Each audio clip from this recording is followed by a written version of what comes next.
permanente. Entonces, en esos parques se hace con 2 o 3 especies, como el boj, que lo usamos, que crecen muy despacito, que llegan a crecer 2 o 3 centímetros en un año. Entonces, con darle una poda al inicio de la primavera y otra poda al fin de la primavera o al fin del verano, se tira todo el año. Entonces, hay algunas especies que sirven, algunas coníferas, las figuras sobre todo cónicas que se ven en los palacios, en las residencias francesas, son de, no es abeto, es de Taxus, el tejo, que también tiene un crecimiento muy lento y se puede modelar a través de la poda.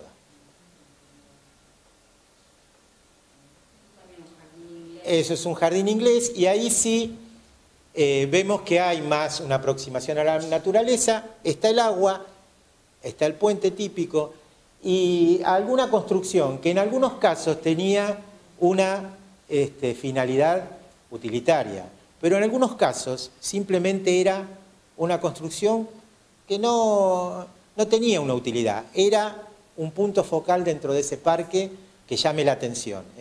Y todavía ese recurso se sigue usando, colocar un recurso como ese. Es algo más, lo que como algo más visto. Tiene laberinto, tiene algo. Es el mismo jardín del laberinto anterior. Sí, pero es como para que vean que con el tiempo cómo se van como mezclando los estilos. Hay lugares donde podemos ver un jardín inglés puro y ya con el tiempo uno va, bueno, ya lo busqué como algo más absurdo. Pero está el laberinto, está la parte de las columnas, de las escalinatas, es como una mezcla. Sí, es una mezcla. En general, hoy en día, casi todos los parques son una mezcla de distintos estilos, de acuerdo a las necesidades y de acuerdo a las posibilidades que tiene el que va a cuidar o los que van a cuidar el parque. Si hay más posibilidades de personal, puede ser más complicado. En las ciudades donde el costo del personal es muy caro y es difícil de conseguir, se opta por las soluciones de acercarse más a la naturaleza para lograr el mínimo mantenimiento, que es una cosa que hoy en día se tiene mucho en cuenta. Gracias, por favor, en lugares reducidos, como parques, viviendas y demás. No, un templete griego en el fondo de la casa no queda bien. No, pero hay mezclas. Uno le decía a un parque hermoso, verde, con sus setos de flores, otro de gramíneas, y te dice, me compré una fuente, y te trae una fuente estilo español, o estilo, y vos decís, pero no me combina. Con ese tipo de cosas traten de no hacerlo en espacios reducidos. Ahí es donde hay que, ustedes ya como arquitectos lo deben saber, hay que discutir con el dueño de la casa y a veces es un rato largo. Eso es característico también del arte topiario, esas separaciones, un laberinto y esos arcos hechos con... En este caso, estos son cipreses piramidales, es el conocido ciprés del cementerio, ese que crece, bueno, que si uno lo domestica, alambre, hierro de por medio, puede lograr formas, se puede podar, el crecimiento no es muy rápido, entonces se pueden lograr esas formas, por supuesto, tienen que ver con las estatuas y con todo ese tipo de jardinería.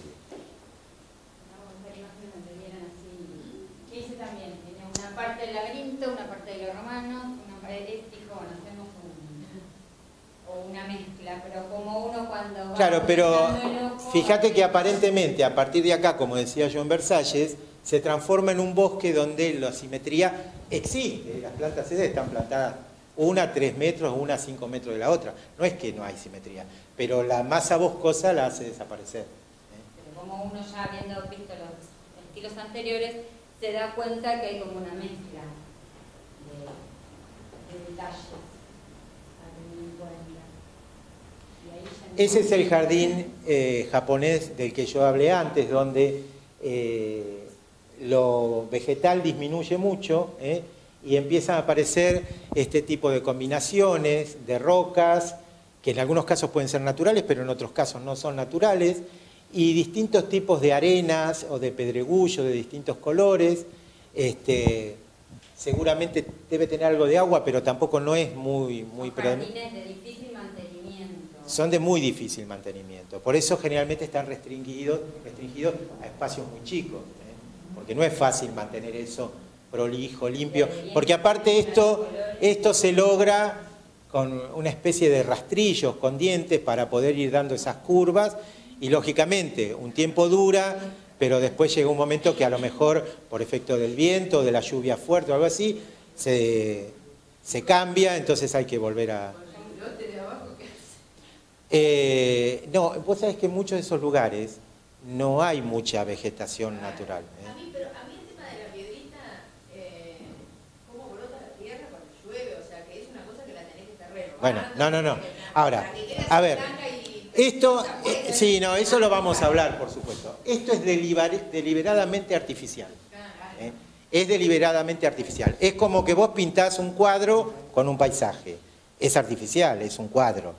Eso es una composición artística, pero integrando la naturaleza. Y tiene una finalidad que tiene que ver con la filosofía y con la religión. Ahora, el jardín con rocas, y en alguna clase lo vamos a ver, es un jardín con rocas donde, por más que lo hagamos nosotros, tiene que parecer lo más natural posible. Se tiene que parecer a la Sierra de los Padres. Pero no una piedra puesta al lado de la otra, eso no se parece a Sierra de los Padres, ni a ninguna de las sierras que podamos tener presente. Eso no se tiene que notar, lo ideal sería que no se note, que pase desapercibido. Aunque sepamos que las rocas no son propias del lugar. Pero no, ahora, aquí no, porque aquí el efecto es deliberadamente artificial. Pero por eso digo, el mantenimiento es mucho, pues nosotros cuando vemos en la actualidad, pasándolo a las cosas que vemos, que ustedes pueden ver en una revista o que pueden ver en una muestra, y ven piedras de diferentes colores, armando diferentes figuras, yo les puedo asegurar que a un jardinero acá uno lo pone, tiene que estar todo el día en el mantenimiento, porque la mezcla es continua, porque se desdibujan las líneas que uno arma, es muy difícil mantenerlo. Hoy se está usando mucho este tipo de cosas para lograr ese jardín minimalista con 2 o 3 elementos, que quede lindo y que haya que mantener poco. Pero ¿qué pasa? A veces el que diseña eso no se pone muy de acuerdo con el dueño de la casa. Entonces yo he visto en Miramar algún jardín pequeño, alrededor de un chalet, en una esquina, que se llenó de piedras, se metieron ahí unos maceteros de hormigón y unas cañas. Bárbaro. Diseño minimalista, el jardinero únicamente unos pedacitos de césped al borde de la vereda, nada más. Pero resulta que la dueña de casa se ve que algo verde y algo florido quiere tener. Entonces empezó a hacer agujeros entre las piedras y a poner malbones. Y una Santa Rita. Entonces ya el diseño minimalista se le fue al diablo. Ya dejó de ser, ya es una mezcla rara. Bueno, eso es muy similar, todo muy armadito. En ese tipo de jardines entran generalmente los bonsái.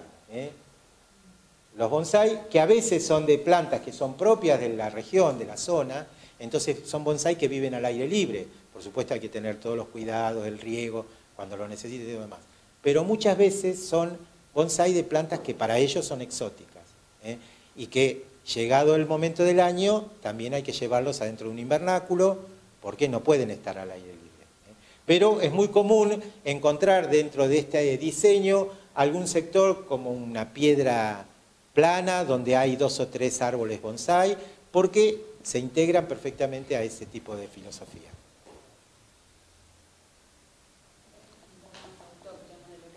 Eso es la búsqueda de un estilo autóctono, que en algunos lugares se puede lograr y en otros, como les decía yo, en el caso nuestro, es bastante difícil. No sé, pero eso puede ser Mendoza, ¿no? Allá dice Andes mendocino. Bueno, el estilo autóctono, ustedes lo pueden haber visto en algunas revistas. El estilo autóctono verdadero es hacer jardinería, hacer paisajismo, únicamente con los recursos que hay en el lugar. Si nos restringimos a eso, ahí estamos hablando exactamente de estilo autóctono. Ahora, estilo autóctono, si mezclo las gramíneas de allá, los frutales de allá, ya deja de ser estilo autóctono. Entonces, es muy difícil lograrlo en algunos lugares, sobre todo cuando no hay especies variadas. En la región seca, de precordillera o de Córdoba, así, se puede lograr en base a cactus, en base a algunas palmeras que son autóctonas de Córdoba, de San Luis, de todas las provincias del centro, pero siempre tenemos que tener en cuenta que es una vegetación un poco pobre en color, porque es una vegetación xerófila, que usa muy poca agua, entonces el color no es lo que predomina, predomina muy poco tiempo. Ustedes pasan por las sierras en esta época y aparte de ver algún incendio, van a ver que está todo igual, todo el mismo color seco. Pero si ahora el mes que viene empieza a caer alguna de las primeras lluvias, de repente todo se pone verde. Pero ¿cuánto dura? Dura el verano. Y cuando pasa el verano, viene otra vez un periodo de cada vez menos lluvia, generalmente en Córdoba, de abril a octubre, donde prácticamente no llueve. Entonces esa vegetación, compuesta de cactus, compuesta de algunos árboles que son, por el aspecto, son bastante tipo espinoso, con hojitas muy chiquitas, todo ahorrativo en agua. Ahora, ¿se puede hacer jardinería con eso? Sí, se puede hacer una jardinería regional, que queda muy bien en ese lugar. No lo transporten eso al centro de Buenos Aires o a la costa de Mar del Plata, porque no tiene nada que ver. La jardinería regional hay que tratar de hacerla con lo que hay en el lugar. ¿Que se puede incorporar algún elemento de afuera? Sí, algunos elementos, pero cuesta muchísimo.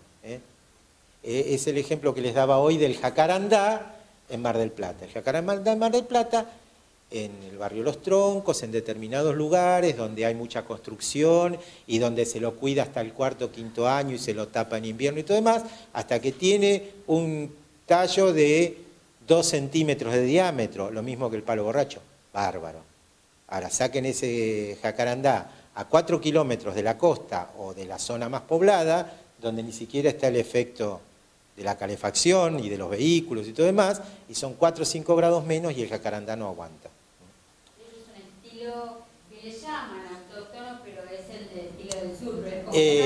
El estilo autóctono de la Patagonia es, bueno, ahí si estamos cerca de la precordillera, pueden aparecer las primeras coníferas y algunos arbustos que son típicos. ¿Dice dónde es? Sí, de la Patagonia. Sí, pero no dice, creo. Pero eso debe ser ya acercándonos, por ejemplo, a Bariloche, viniendo desde el centro. Ahora, el estilo autóctono de la meseta, del centro de la Patagonia, es peor que el nuestro. Hay muchos casos es tierra pelada, directamente, o esos pastitos pobres que comen las ovejas. No hay otra cosa. Es muy difícil hacer jardinería con eso. Bueno, acá volvemos a un grabado donde podemos ver las composiciones fundamentales que podemos llegar a utilizar o podemos llegar a ver. La composición totalmente geométrica que tenemos en este primer caso, donde hay ejes, donde todo tiene una simetría o por lo menos la cercanía a una simetría. Aquí una composición del tipo inglés, apaisada, donde no hay ejes, hay intenciones de lograr determinadas cosas, pero no hay un eje determinado. Y el tercer caso, lo que les decía yo, de que empezaron a hacer en el Renacimiento los franceses. La cercanía de la vivienda, del lugar habitado, formal, porque era lo que se podía mantener más fácilmente. Y después, una aproximación a la naturaleza. Y los ejemplitos de arriba, se los comento, pero después lo van a ver en otra clase, es cómo lograr con las visuales, y de eso ustedes ya conocen, no hace falta mucho que se los diga yo, cómo lograr con las visuales abrir un ambiente, un espacio. Ese espacio que tenemos de un lado está con demasiada vegetación, el espacio no es tan grande para tener toda esa vegetación alrededor. Estamos ahí adentro y estamos en una caja. Entonces, bueno, el espacio es el que tenemos, no lo podemos modificar. Lo que podemos modificar es la vegetación. Entonces, ¿qué hacemos? Abrimos visuales, esas visuales que había en el jardín de Versalles. Entonces, esas visuales que abrimos nos llevan a incorporar lo que hay lejos, lo que está en el horizonte, y eso nos permite abrir esa caja y sentir un poco más de libertad. Y esos son pequeños trucos que tenemos que hacer.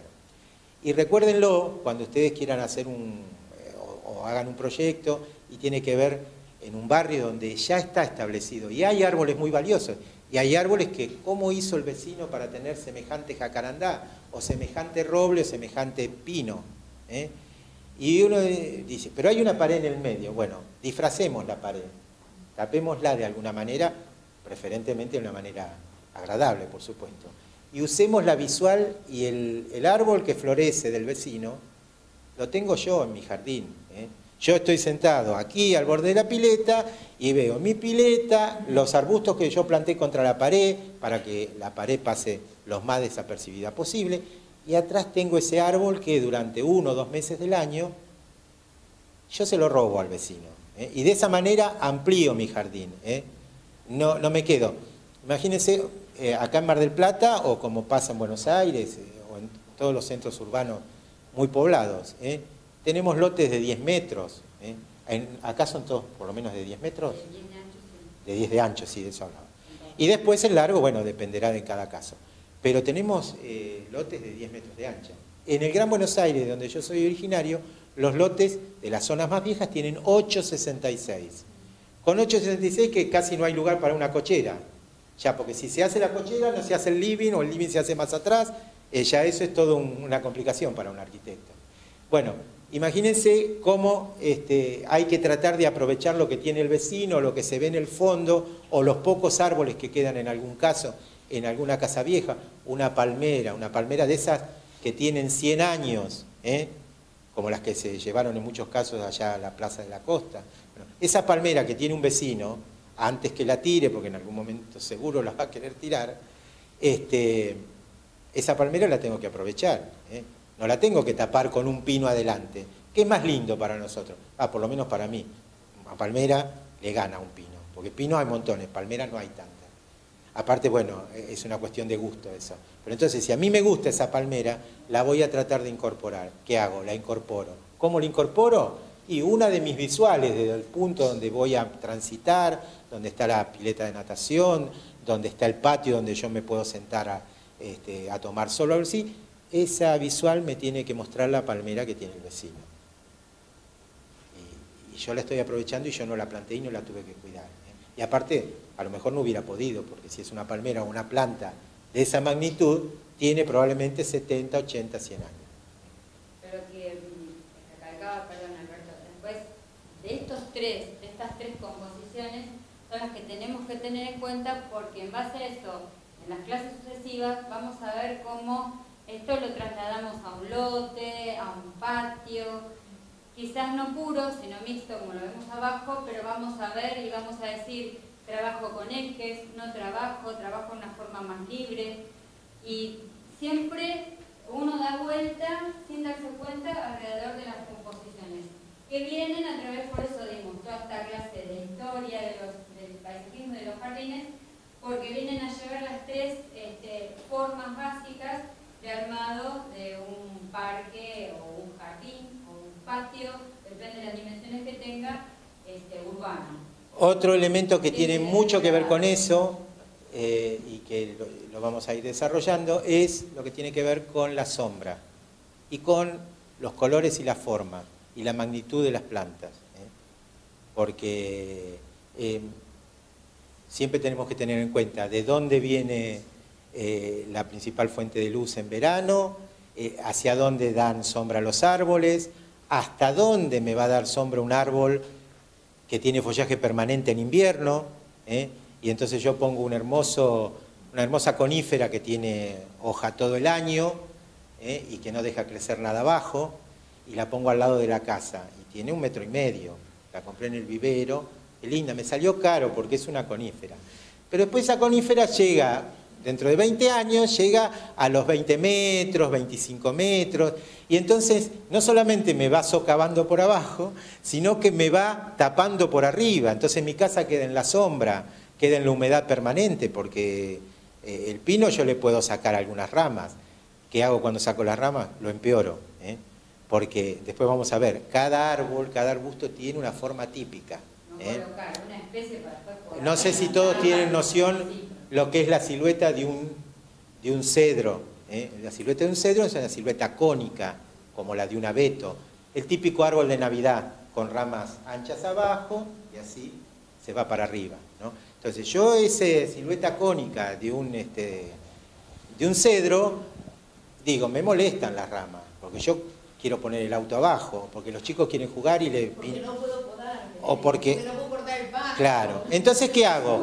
Le podo todas las ramas y le dejo y lo transformo en una copita allá arriba. Bueno, dejó de ser un cedro. Dejó de ser un cedro. Ya no es nada que tenga que ver con lo que era esa planta. Ahora, por eso hay que pensar, cuando planto un árbol, si tengo un lote de 10 metros de ancho, no puedo plantar un árbol que de adulto va a tener 15 metros.